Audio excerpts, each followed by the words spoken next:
collective pick a card today.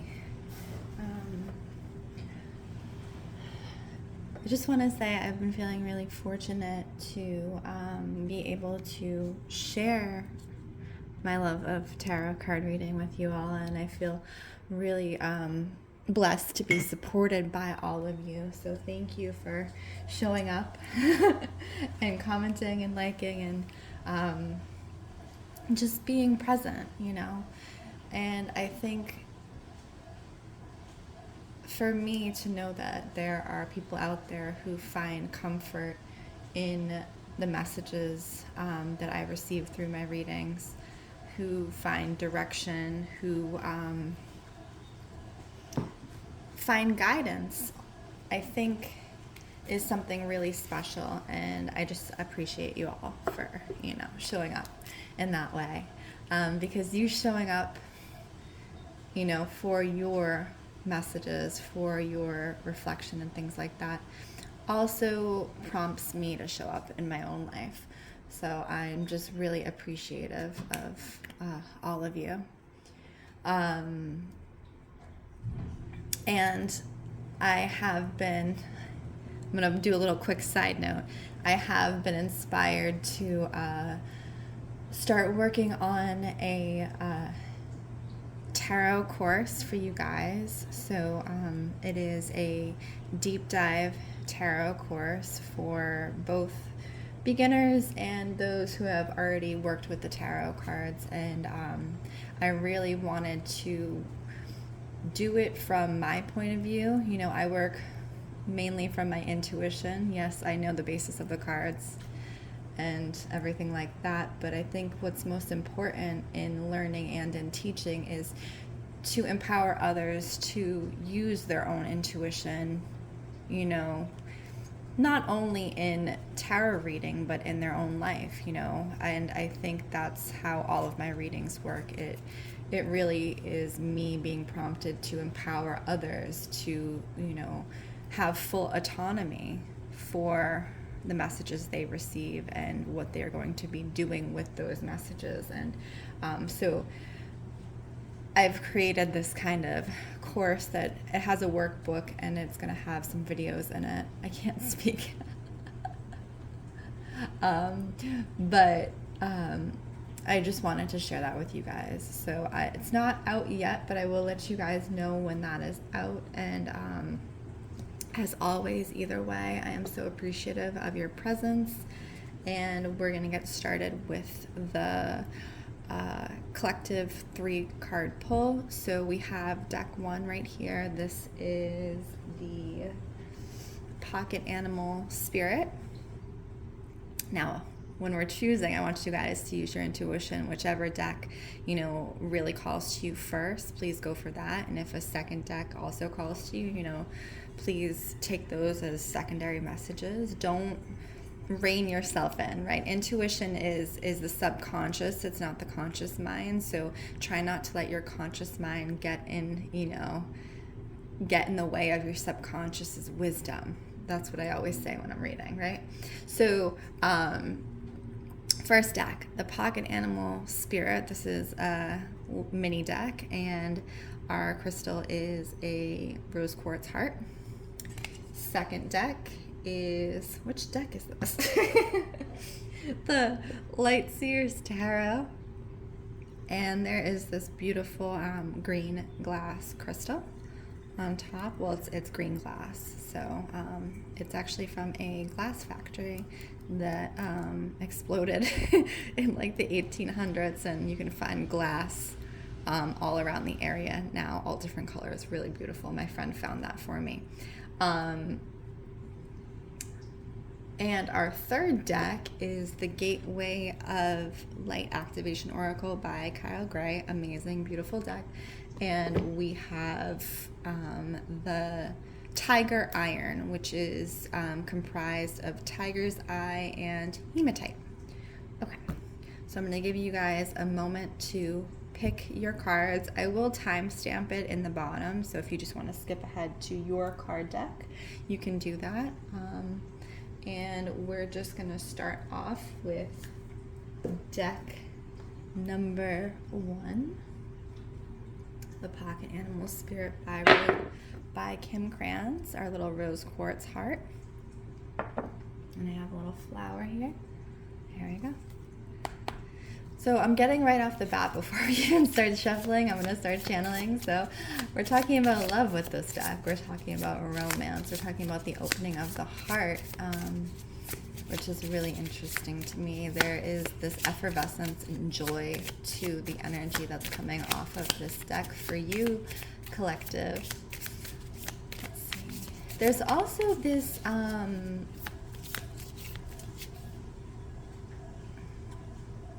I'm almost getting like an anxiety around speaking. So if you are bear, if you find you are having feelings for someone in particular and you are having a hard time speaking to them,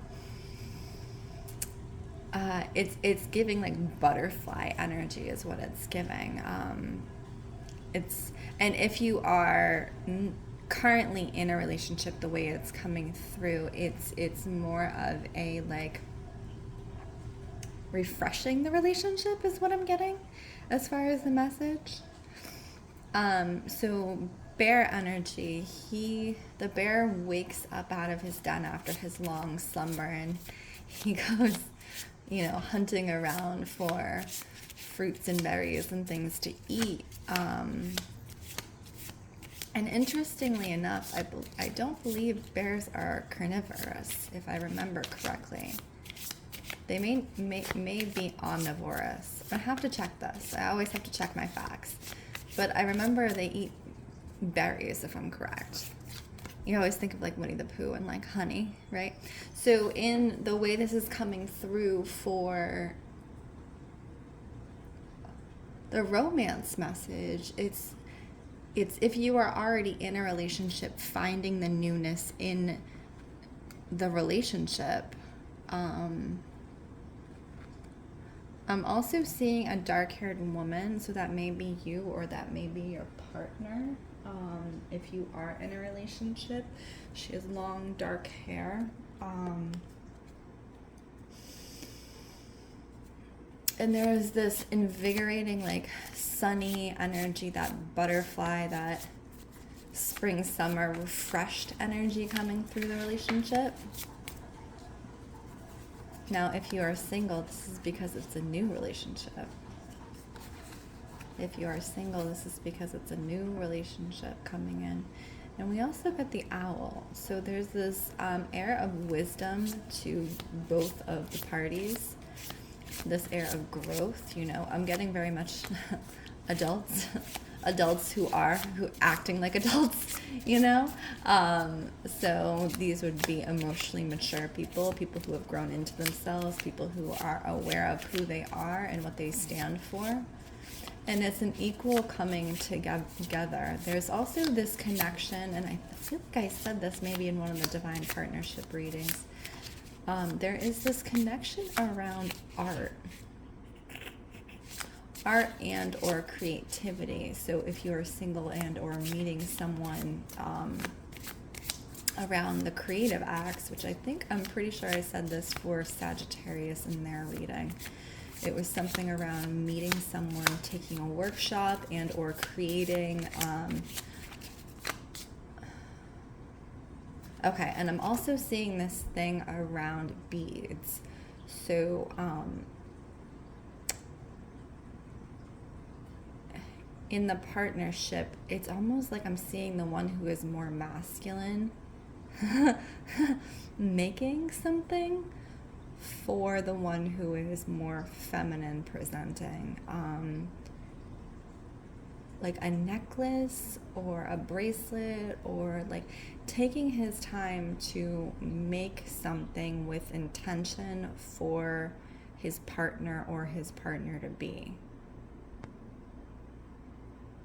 And it's this really beautiful, like, I'm seeing beads, but I'm also seeing like spirals, like, when they do those metal spiral rings, so I don't know, it might be two different people. So there might be somebody working with actual like beads, but there might also be somebody working with like metalworking. somebody who either solders or does that type of work, and it's almost like doing that professionally, and then but taking the time for his partner or partner to be and making them a piece of jewelry out of, you know, the desire to do it. So they have the professional acumen. I'm also seeing copper as well, being very, we're getting into zebra again. So that may also be part of some, you know, both partners kind of being in their professional, you know, aptitude, basically having a high level of aptitude in their profession. You know, if you're a metal worker, if one of the partners is a metal worker, they do something along those lines. That's an artisanal skill, right? So that takes a lot of hours of work to really, you know, be able to create something finite that holds together, that's strong and also malleable, and understand, you know, the tension and the heat and all this type of stuff. So both of the partners are feeling very much not only grown emotionally, but evolved in their professional lives, is what I'm getting. And you keep I'm seeing zebra. So what am I hearing? Change of stripes. What does that mean? It's almost like one of the partners is changing their, not themselves, because that would be, you know, disingenuous, but it's almost like they are evolving and changing how they show up in their own life and their own presence to be better for the other partner. And this is also true if you're in a romantic relationship. Something has shifted, something has changed, something has happened where one of the partners is truly shown to step up. And for being single, that is someone who is inspired by their partner's energy to show up. And there's something else interesting here. So as I'm saying this, there's a wasp that's in my window frame right now, and I can see it. When people level up, other people take notice. And so I just want you to be aware in your relationship as you're coming together with this person, or if you're already with this person, other people are noticing. You know, so I do think it's very important the way this relationship energetically is showing up as very rich, very nourishing, very full, to kind of keep your cards close to the chest and not talk so much about your relationship, because I think it needs to have time to develop and or reconnect. Very much, you don't want other people in your business, and there is something very specific around where this relationship is going. It's almost like it needs its quiet time, is what I'm getting. It's very interesting. It's a very interesting card pull. So that was our deck number 1, a collective. I hope those messages kind of settled for you. We're going to go into deck number 2. We're talking about our beautiful glass crystal that was found in the woods. And okay, let's focus on this deck, see what's showing up. There's something about a mountain to climb. Okay. There's something about I do get a lot of the same energy continuously picking up, because remember, energy is eternal, and we're kind of like always feeding in. We're growing, but you know, a lot of these messages do come up very similarly, and there is something I do remember doing something about a mountain to climb. But this is, what is the mountain? What is the mountain spirit? What is happening with this for collective? Okay, so I'm getting travel for this collective for the second deck, travel and movement. There is a change of scenery. That's way too many cards, collective. Way too many. Spirit, help to clarify. Okay. What I'm getting for this second deck is travel, movement, and or moving. Okay, so you have number 21, the World, which is a completion cycle, and then you have the Knight of Pentacles. So he's moving with money, either chasing him or he is chasing the money. But that's not what I'm getting for this second deck collective. What I am getting is an urge to move onto new spaces, because it almost feels like energetically the space that you are in is no longer serving you. You know, we do grow out of our spaces. We do change, and energies that had served us prior, that worked for us, no longer work for us. And so I do very much get this, that you are on the hunt for different energy, for a change of energy. And there's a specific place. You see how her necklace is up in the air and it's pointed. So this looks to me like a mala. So a mala is a prayer necklace in the Hindu tradition. And so it's almost like the way that her necklace is pulling her forward is guiding you to a specific place, collective. Spirit is guiding you to a specific place, and you just keep getting called over and over and over again to go to this place. And I think now is the time. There's nothing else holding you back, and I think it's time for you to make the moves necessary and really get going.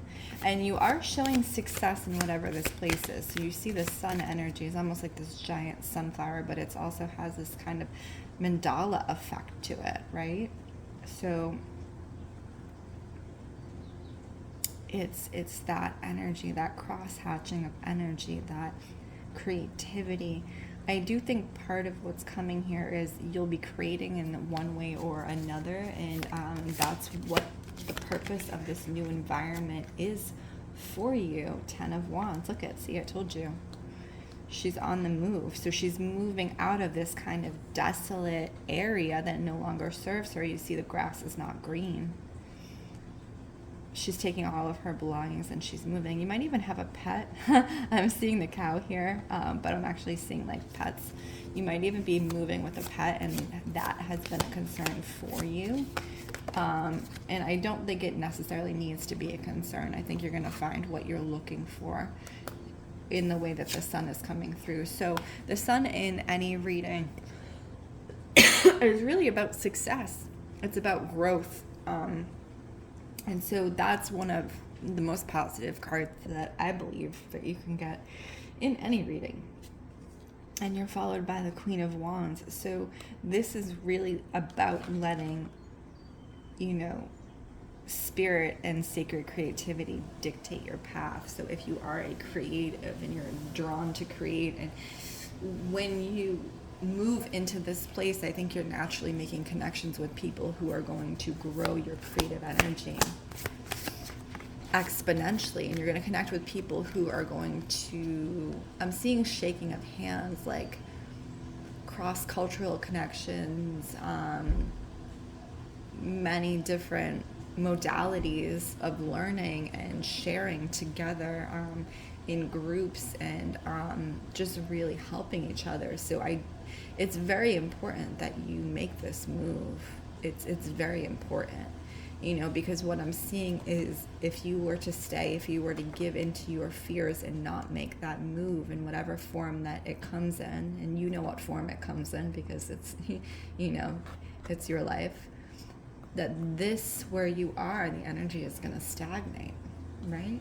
So you need to fly free. You need to cut your emotional ties to the place you're currently in, if you have any emotional ties, and move forth with yourself for your own growth.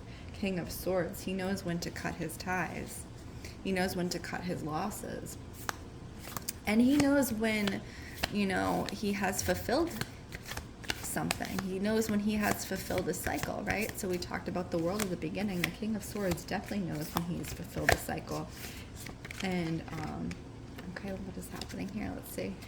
Any other messages? Now, the important thing about you know, when you are moving is whatever practices that you have to remain grounded, because I do get, you know, that emotional grounding is going to be of utmost importance. That's not a secondary concern, that is a primary concern, right? You need to ground yourself 1,000% as you're transitioning in whatever way that looks like for you. But overall, this is a really kind of positive movement for you, collective. So that is card deck number 2.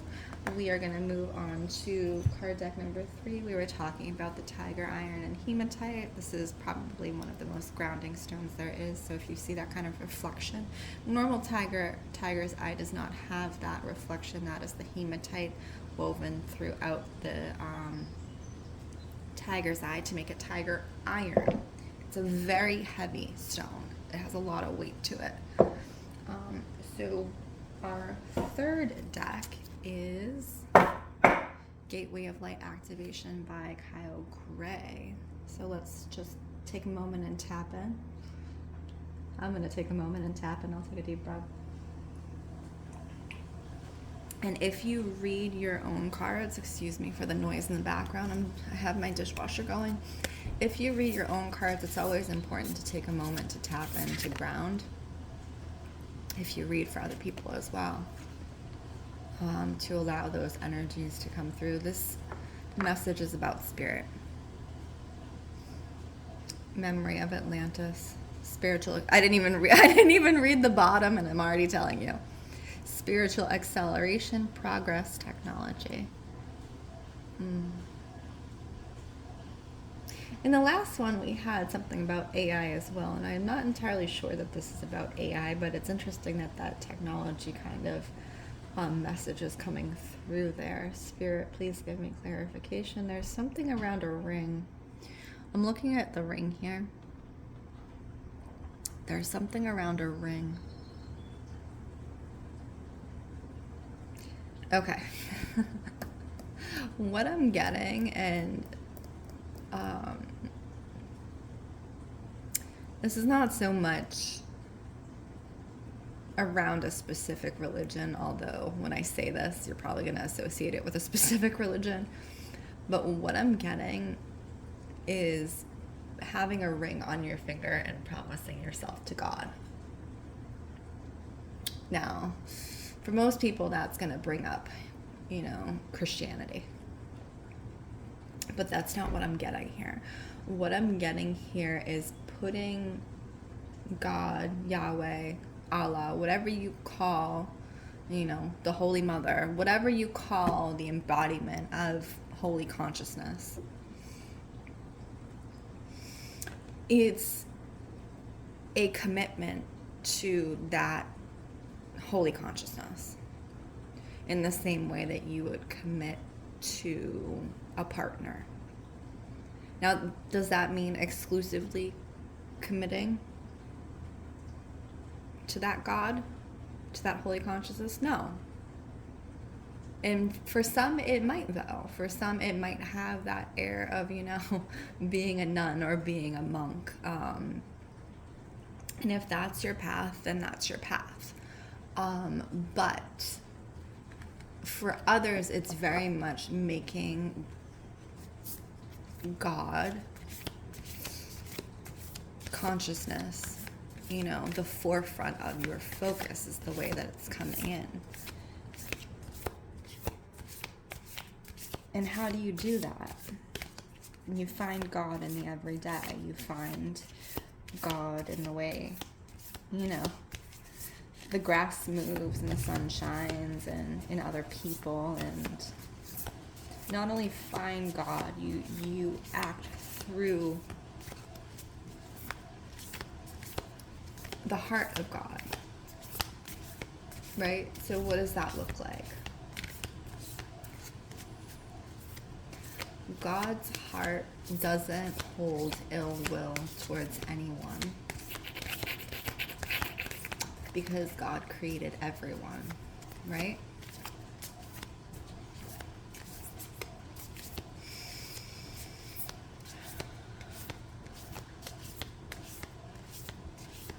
And I think the way this is coming through is being open to others and their differences. Sort of like divine protection, cords cut, breakthrough energy.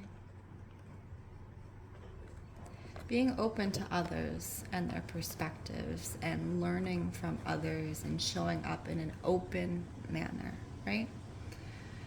But there's this other aspect. So you have the softness of the ring, right? That circle of the ring, but you also have the cutting of the sword.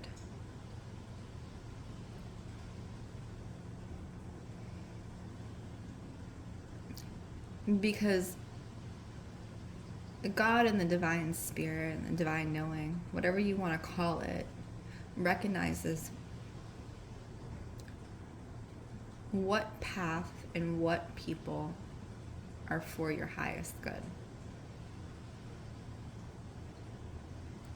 And they also protect you from those paths, from those outcomes that may be harmful.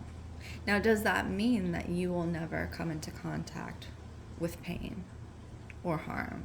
No. No. Because we are living a human experience. But if you are walking with the divine light of your God, however that God comes into your life, God or goddess, both together, all of the above,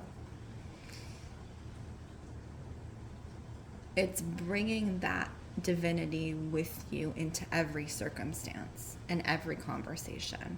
And that's what this is reading about. It's walking with God. But it also is walking with God and not assuming to speak for God. I want to be very clear. That's one of the first things, right? We cannot know God to speak for them, for we are only human. But we are able to walk with God, right? We are able to be protected by God. So the emphasis here, and you know, this is very specifically for people who align themselves with a universal consciousness, a God consciousness of any type. I myself, assign more to a universal consciousness. I think God takes many forms. If you are an atheist, this probably isn't the message for you, and that's okay. But the primary message is walking with God through your heart. You see? Divine love. And that, to walk that path is to walk back to yourself. To return to your original state and all that you are, right? So this message is a very powerful message. It's a very potent message. It's something that I'm going to probably have to sit with, and if it rings true for you, you're probably going to have to sit with, as to how that will look in your own life. How does that look for you? Because it's going to look very different for each person.